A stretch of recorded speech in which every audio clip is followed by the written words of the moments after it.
Thank you. Mr. Bogdorian, the GEO said that the federal agencies aren't really coordinated that well. So how does that impact somebody that's, how, if they had better coordination, how would it save seniors money? Oh, that's a good question.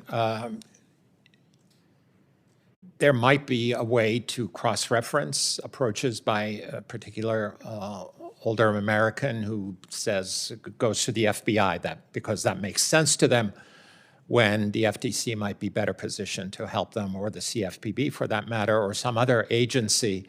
There isn't that close-knitted approach to doing that, for example. I mean, that is a basic service that should be available. It probably isn't available.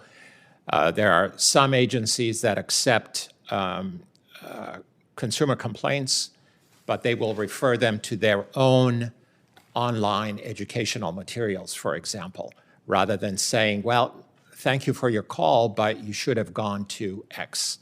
I don't think that's happening. Mr. Pekarsik, given your research on CCP, is it fair to say that the Communist China, the party, tolerates or turns a blind eye to these scam compounds because they want to weaken the United States?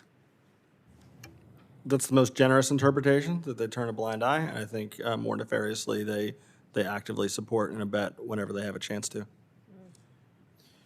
How can you describe the level of coordination between these Chinese criminal networks and Communist China's broader geopolitical goals? They look to produce profits that can flow back in the Chinese ecosystem. They look to generate the capacity to project misinformation and to sow dissent and divide in the societies that they target. That may be the ones where they're operating from, and maybe the ones that they're targeting. We see from the layout, the geographic layout, the places that get populated with scam compounds tend to coincide with the places that dot the Belt and Road Initiative, that have presence of Chinese international banking operations. And all of these work together, perhaps not with smoking guns appearing at every turn, but with a whole host of loaded guns that can be pulled when they need to be. I think the recent case that's been cited of the Prince Group is a telling example of a massive operation that was able to evade scrutiny in Cambodia for a long time. We recently indicted the leader. He was extradited not to the United States, not to our authorities, but to the Chinese. He was able to be extradited to China because the Chinese government is active in courting Cambodian business and political elites. These channels all overlap, and when and if they're needed to coordinate and work together, they do. If Beijing wanted to shut this stuff down, could they do it? They absolutely could.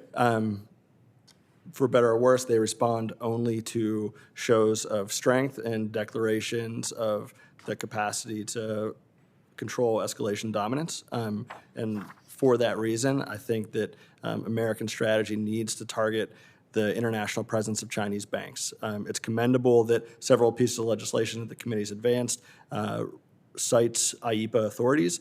Those authorities should be invoked, and they should be used to target seizure of Chinese banking and Chinese banking leadership assets present in the United States. So based on what you're saying, you would not suggest we ever buy things or do any business with China, is that? Absolutely. I think we have a consensus around strategic goods and the national security supply chains.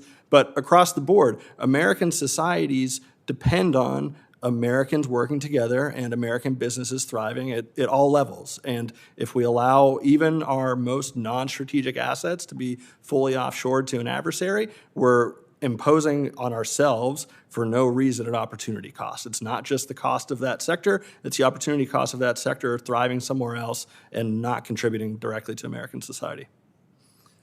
Kathy, can you talk about, I know AARP spent a lot of effort into this. Can you give me a success story?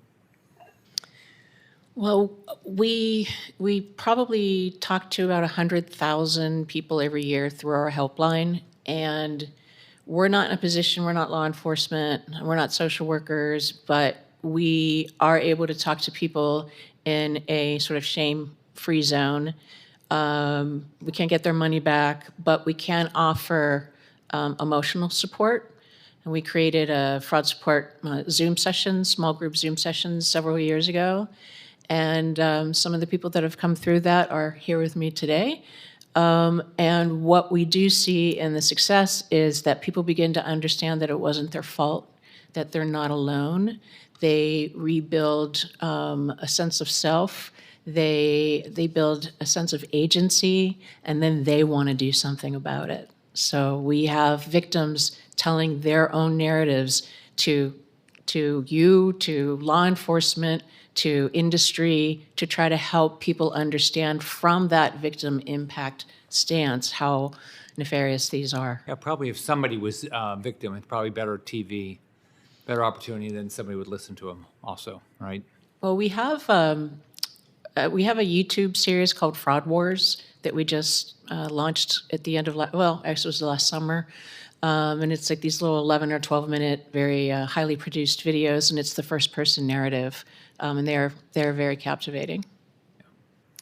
Ms. Koven, based on your analysis, can you describe the life cycle of a typical crypto-enabled scam targeting seniors from their first contact to a final laundering of funds? So give us how it happens. So let's say I'm the victim, and you're out, you're trying to take advantage of me.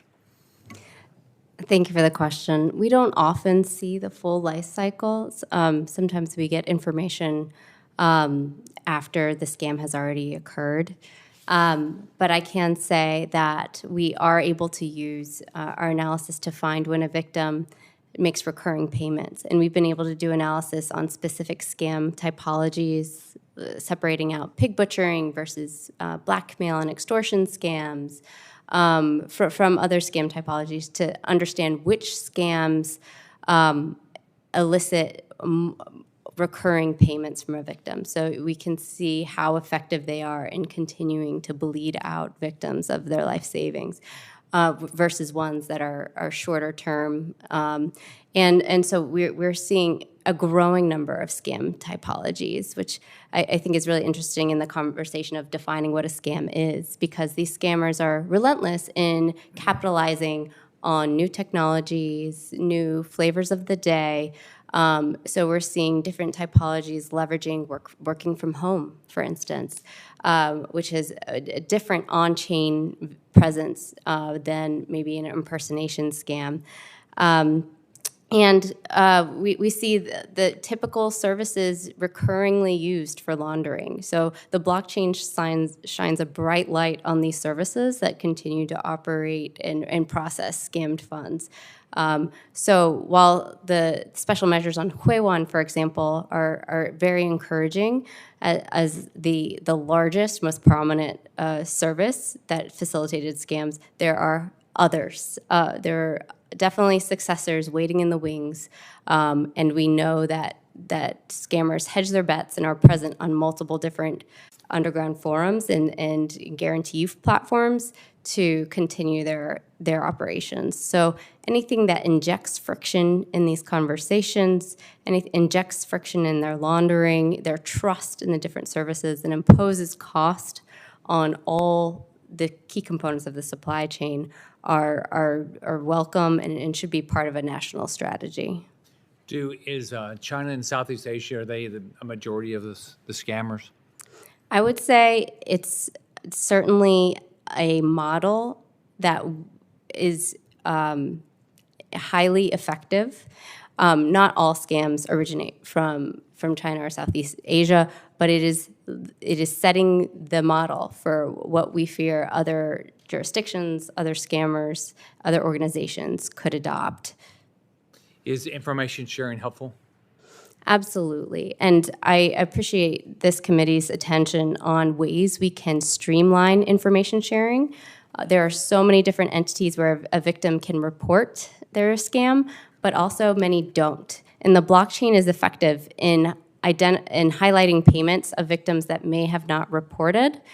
And so we should use that intelligence to drive our mission to be able to instead of one-off investigations, grow the amount of funds that are seizable, and reduce friction amongst these agencies. But overall, we have to increase public-private sector information sharing too, because a private sector entity, say a financial institution that files a suspicious activity report about a scam on their platform, the bank next door will never get wind of what was in that SAR, but they're encountering the same adversaries. Their customers are being targeted by the same adversaries, yet they cannot share information.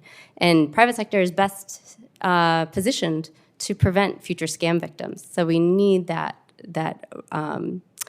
quick information sharing and the whole of government as well as whole of society approach. Senator Gillibrand. Ms. Stokes,